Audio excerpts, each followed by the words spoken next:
You wouldn't believe it until you saw it. Dogs walking on a slippery surface. Now, if you train with us, if you follow our pages and have done for a few months at least, you will have seen me posting about slippery floors, talking about slippery floors and how to work with your dog and get the best from them and help protect them and their joints. Now, slippery floors, we might only think of something that's maybe polished and might think, well, my floor's fine, I don't slide on it, my dog doesn't look like they slide on it. But actually, slippery floors might not be as obvious as you think, and they might actually be causing more problems than you first realise, because with our eyes looking at real time, it's actually harder to pick up on things than if we look at something in slow motion, and I do look at a lot of dogs in slow motion. Now, in here, this is my training venue in Ardleigh in Essex, and we have a concrete textured flooring, so it isn't slippery. However, when I'm working with dogs, especially if I'm working on conditioning exercises, if I'm working with a dog that I know has got joint issues, if they are a puppy, if they are a senior dog, I will put down something that is even less slippery. So I'll put something like carpet down that I know isn't going to go anywhere, or I will use additional matting. At home, my flooring in the kitchen is really nice. It's really pretty tiles, and they're not shiny and polished, but they are slippery. I know if I was wearing socks, I would slide on them. And when we first moved in, I saw the tiles and I thought, how pretty are these? Took a picture of my new kitchen, new to me, it wasn't brand new kitchen inside, with the tiles, and then that was the last we saw of them, because I straight away put down rugs and mats. And I've got a mishmash of different types of rugs and doormats and different bits and pieces, and some are striping, some are solid colour, and you know, they're all very different and the colours don't match at all. It's just what I like the look of at the time, and then I'll wash some, put other ones down. But it means when my dogs are going from the main part of the house through the kitchen out to the back, it means that turn, they're not sliding. It means when Merlin, my older dog, if he falls asleep in the kitchen, goes to stand up, he stands up and just gets moving. He's not slipping on anything. It means my younger dog, who has got a very long back for her body, it means when she is getting zoomies and she goes from the house, main part of the house, and down the kitchen and back out again, she's not slipping.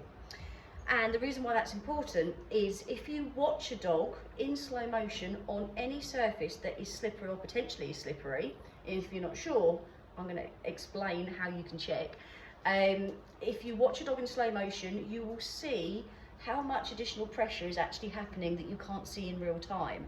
What happens when they are sliding, and this is if it's an adult dog where everything has developed as it should, they don't have any known issues with their ligaments, with their tendons, with their joints, with their muscles, etc., and they are just walking along the surface, and the flooring is wooden, the flooring is lino, tiles, whatever it might be. It could be a carpet, but the carpet has actually got no grip on it because it's maybe very short, very old. What you will start seeing if you look at your dog in slow motion, just as they're walking along normally, is there will be slight amounts of tension. As they go to put their foot down, there might be a slight movement. You might find that the feet are having to grip slightly more. You might find that as they go to turn slightly, that the leg comes out a little bit more, the foot turns out a little bit more. You will see a difference, especially if you film your dog in slow motion walking from a non-slip area to a more slippery area. Like I say, slippery doesn't have to mean only known slippery surfaces. It's whatever your dog finds slippery at the end of the day.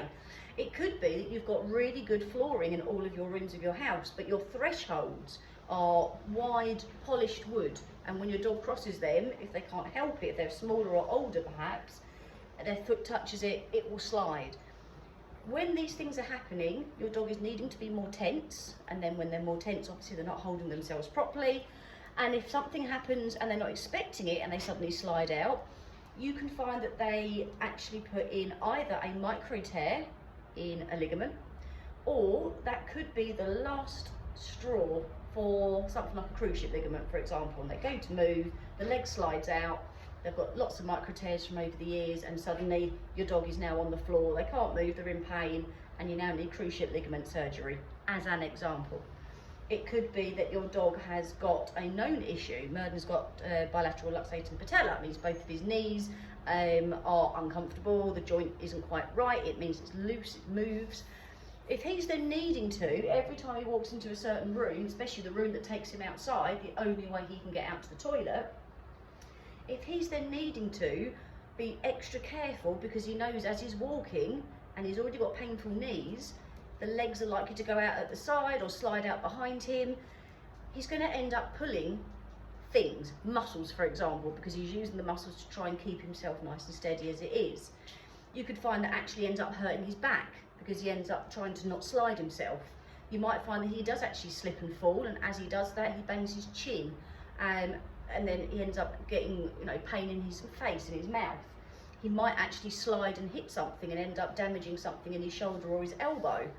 I remember many years ago with my second Norwich Terrier called Taylor, the place that we went to training classes, and this is 2004, 2005, something like that, was a village hall with a shiny wooden polished floor.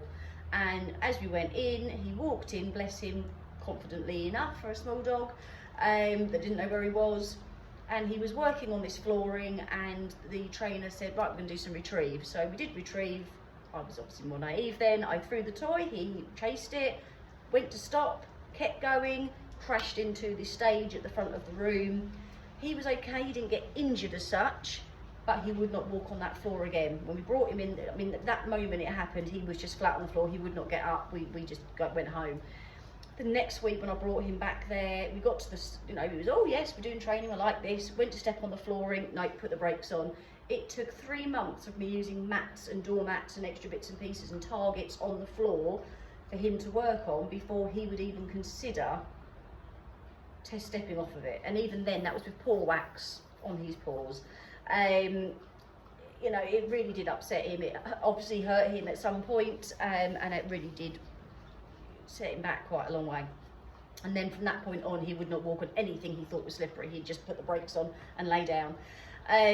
And that was a training class. That was a place where all the dogs were slipping and sliding about. So if you have got a slidey floor, or anything you think is a slidey floor, if you're not sure, film your dog walking, running, playing with another dog, playing with another person in the house in slow motion. You need to get down a little bit so you can actually see what your dog is doing. You need to see the body and the legs and the feet, and play. Just record a minute somewhere in slow motion, watch it back, and actually watch what your dog is doing. Does anything slide? Does anything look uncomfortable? If so, you can make adjustments. It doesn't have to be costly. It might not look amazingly pretty. There will be times where perhaps you've got people coming around and you think, I could really do that, my house looking like a patchwork quilt. Fair enough. If that's more important, you can move the rugs while you've got a visitor, yeah? But for your dog's longevity, for their mobility, and to help them with their confidence, I would recommend putting something down. It might be that you decide, I'm just going to put a giant rug on this floor because that's going to take up most of it. Could be that you go for a nice cheapy option, yoga mats. Yoga mats, blooming brilliant. So it might be just, okay, my dogs go and play at a certain time of the day. They get the zoomies at 7 o'clock at night. So I know that's going to happen. I will put some mats down before that happens. They can do all their zoomies and play or whatever they're doing, and then I'll pick them up an hour later. That's at least that time that your dog is playing, that they're not sliding and potentially doing themselves more injury. Because an injury doesn't have to happen because your dog has actually hurt themselves. It can be building up over time. I mentioned micro tears earlier. Micro tears can happen within the muscle, within the ligament. A dog can have something pull a little bit over time, and then gradually the last time happens that it's too much. Yeah, it's been happening too much, and now suddenly we've got an injury that we now need to deal with. It's going to cost us a lot of money. Our dog's going to need months and months and months of recovery time and physio time, and it could have been reduced, prevented, slowed down just by putting some mats down. It's a no-brainer in my opinion. So you've got things like yoga mats, you've got things like the interlocking mats. Now these are just plain black ones. These were donated to us, so I wasn't going to be picky about what colour they were. You can get some really nice ones now. You can get ones that actually have got like a nice matting carpet. You've got ones that look like grass, all sorts of patterns, and again, these can be stored really easily. They're very thin. you lock them down, the non-slip. If you're doing training with your dog in a certain room, I do online tricks training assessments, so I have people all over the world that will contact me and say, can you look at this video and see if my dog passes either the Do More With Your Dog Trick Awards or the Canine Trick Star Awards. And the amount of times that people send me a video of their dog doing the trick, and for example the dog is going round an item, that's one of the tricks called barrel racing, and as they're trying to go round, they look like a cartoon. They're sliding, the back legs are sliding, they're taking their time to get round the corner, and then they can carry on once they're straight again. And I see it and I'm thinking, your poor dog, how many times already have they gone round that and put their body under that sort of pressure? And again, if you can't see it yourself, video it, look at it in slow motion. You will be surprised at what you actually see. I guarantee you'll be surprised. As your dog jumps from the floor up onto the sofa, onto their bed, wherever it might be. Again, if the flooring may be slippery, even if there's a mat, but the mat actually can move, video your dog jumping up or landing on the floor again as they do that, and watch it back, and you will see that small amount of movement. As they push to jump up, there will be a slight amount of movement. As they jump and land, there will be a bit of a slide. And I think you'll be surprised how much that happens. Unless you've already got mats and rugs everywhere, then you won't see it. You could even go one step further and do something like this. Now this is children's type of hopscotch matting, again donated to us very kindly. If I was working with something with Ripley here and I was just working on maybe some walking back, some play bows, paws to hand, and maybe even working on some stays, I don't need her to go very far. If I haven't got a lot of money, but I see this on Marketplace for £5, that might be enough.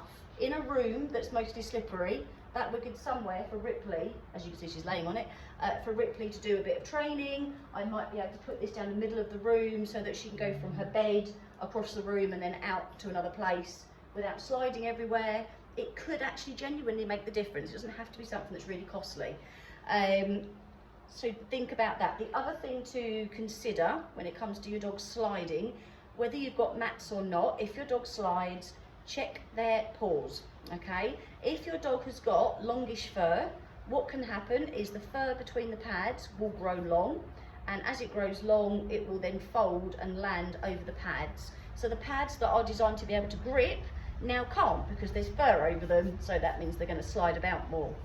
The other thing that happens, especially with longer coated dogs or dogs that do tend to get longer foot fur, is that fur, again, gradually over time, grows and then will start catching underneath the paw. So again, that fur is covering the pad. So even if the fur between the pads has been cut short, if the slippers, the feathering around the outside edge has not, that can get caught underneath, cover the pad. It means your dog is going to slip that little bit more.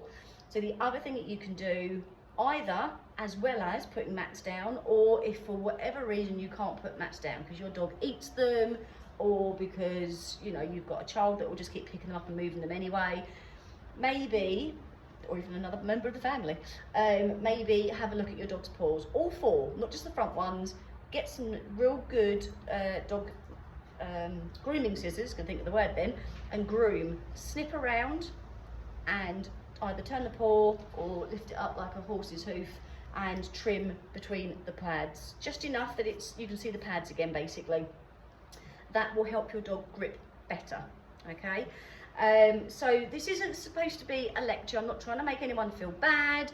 All I want to do is help your dog to have a better life for longer, stay mobile for longer, less pain for longer. If you've got a dog with arthritis, you might not know you have a dog with arthritis, and bear in mind that dogs with arthritis can be any age, okay? It's a high percentage of dogs that are over 8 with arthritis that may not even be diagnosed yet, and there is still a high amount of dogs that are any age, including 6 months old, a year old. It can be any age, same as in people.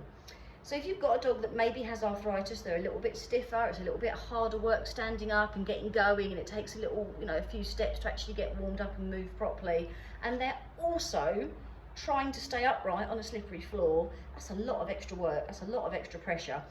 You're going to find that your dog then is thinking, well, I could do with getting up and going to the toilet, but it's going to be really painful because I slide everywhere, so I'll stay in my bed. I'll wait, I'll hold it. And then now I need to go, I'm just going to step out my bed and do it there, because that's going to be easier.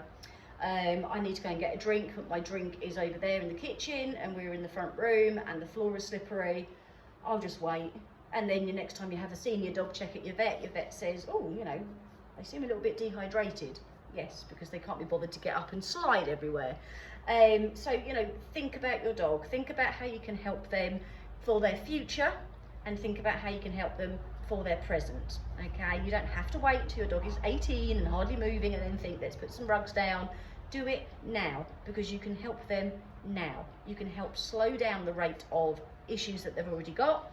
You can help prevent injuries and issues from starting. And if your dog is prone, if they're a breed type that is prone to joint issues, tendon issues, ligaments, muscle wastage, whatever it might be, putting something down now to help them not slide about all the time means that you can help slow down the chances of whatever it is that's in the breed from actually happening. It may happen at some point in the future, but you might be able to make it happen in 10 years rather than in 3 years. So then you're giving your dog that much more time without pain. So, just to recap, slippery floors are not great. They're not great for any of us. They're especially not great for our pets. Putting down mats of some sort, especially in the main route that they take, but as much as you can do is even better, especially when they first step out of their bed or out of their crate. If they're landing from somewhere, if they're coming downstairs, for example, where they land, ideally not slippery. Put something down there. Also looking at their paws, making sure that they haven't got fur getting in the way anywhere. Another option again would be pads, not pads, I don't mean that, boots or socks with grippy pads on them. You need to teach your dog that it's okay to wear them, because at first they're going to panic and they're actually going to move worse than before. So teaching them to put one on, put the second one on, back ones, what it means, it's not scary. Actually, look, you can move better with these on, can make a big difference as well, especially if you're in a place where you cannot put loads of rugs down on the floor. Maybe it's not your premises, maybe you're not allowed to because it's that your dog comes out with you all day, for example, or you're visiting somewhere else and you can't just go, oh, I'm just going to put a load of rugs down. To be fair, I do. If I go somewhere with my dogs are coming, rugs are going down, simple as that. You could try something like either paw wax, or you could train your dog to wear grippy boots or grippy socks, which can make all the difference as well. If you need any help at all with either looking at slow motion video of your dog, if you want me to help pinpoint what's going on, if you then spot something and think, is that something I need to worry about? More than happy to take a look, just let me know. And if you have you put rugs down, mats down, anything to help your dog? Let me know, because I would love to hear what your solutions have been personally to help your dog have the best life possible and minimise pain and discomfort and then issues for their future.